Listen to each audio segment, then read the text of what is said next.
Osmaneli ilçesinde, vatandaşların uzun süredir şikayet konusu olan su kesintileri sonrası çıkan kirli su sorununun ardından belediye ekipleri harekete geçti. Yıllardır düzenli temizlik yapılmadığı belirtilen su depolarının temizlik çalışmaları başlatıldı.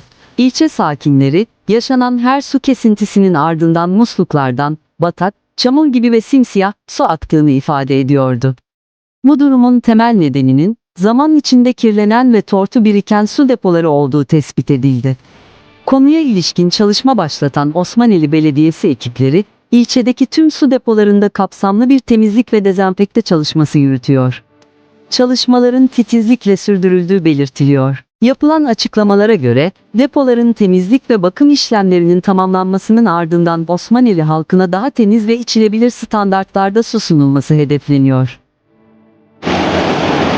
Arkadaşlar, çekimi yapıp çıkıyoruz. Biliyorsunuz yerler bembeyaz.